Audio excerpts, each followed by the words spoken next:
Scarlett Pro, solution for your property needs.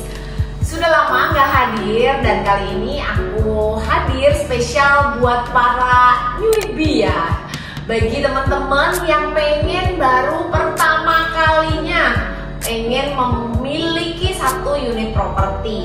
Terkadang kita suka bingung ya, gimana sih cara untuk memulai sesuatu, apalagi membeli properti bukan sesuatu hal yang kecil, tetapi memang harus membutuhkan kematangan. Nah, apa aja sih yang perlu dipertimbangkan? Nah, di sini aku mau share beberapa poin yang harus diperhatikan kalau teman-teman mau membeli unit untuk pertama kalinya. Yang pertama adalah why. Nah, ini teman-teman harus memikirkan ini, kenapa aku harus memiliki satu unit properti.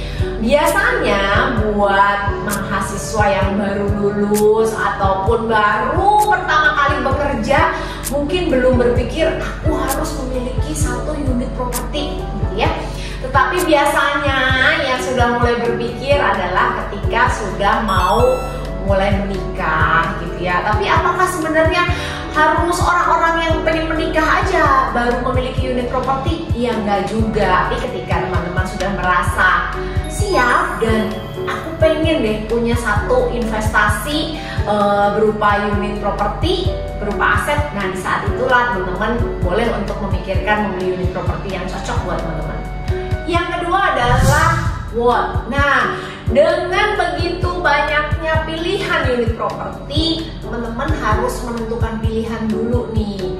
Kira-kira unit properti apa yang ingin teman-teman miliki? Karena kita semua tahu bahwa basically buat yang punya pertama kali biasanya nih either apartemen ataupun rumah. Tapi sebenarnya kan bukan cuma itu aja ya, masih ada ruko, masih ada kafling, masih ada soho, masih ada kondo. Nah, sebenarnya pilihannya begitu banyak. Nah, teman-teman harus menentukan pilihan dulu.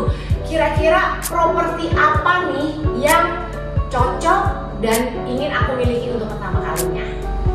Yang ketiga, where. Nah, ini kembali lagi, ini berdasarkan pengalaman pribadi ya. Terkadang kita tuh ingin membeli satu properti, kembali lagi kalau yang biasanya yang mau beli unit pertama itu ketika mau menikah. Nah, tapi kan kita harus berpikir juga mau di mana unit yang mau kita beli.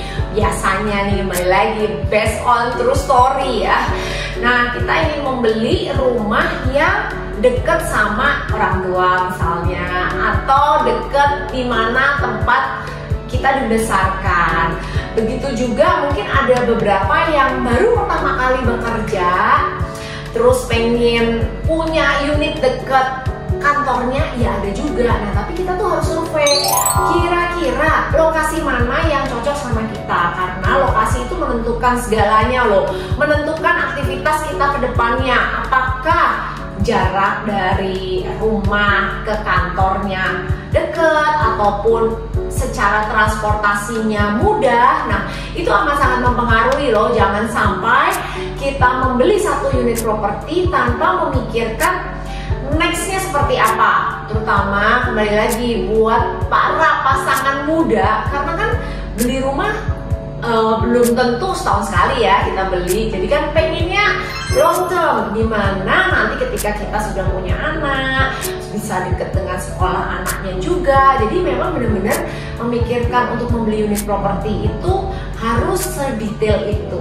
Yang keempat itu when. Nah, kalau ditanya kapan sih waktu yang tepat untuk membeli properti, jawabannya tuh sekarang. Karena apa? Properti itu selalu naik harganya. Jadi kalau kita bilang aku mau mengumpulkan uang dulu nih gitu ya, mau mengumpulkan uang nanti sampai X, ya jangka waktunya ketika kita udah mencapai angka X itu, harga rumahnya, harga propertinya sudah di Y ataupun di Z. Jadi memang nggak bisa menunda, karena apa? Properti akan selalu naik. 5W yang terakhir, nah yaitu udah pasti dong, teman-teman harus mencari agen properti yang terpercaya, karena teman-teman kita sebagai sebagai agen properti akan membantu memilihkan unit-unit alternatif yang mungkin cocok dengan kebutuhan dari teman-teman. Bagaimanapun teman-teman bisa mencari agen properti yang handal dan terpercaya, salah satunya Scarlet Pro. Temukan unit terbaikmu bersama dengan Scarlet Pro. Sampai ketemu, dadah!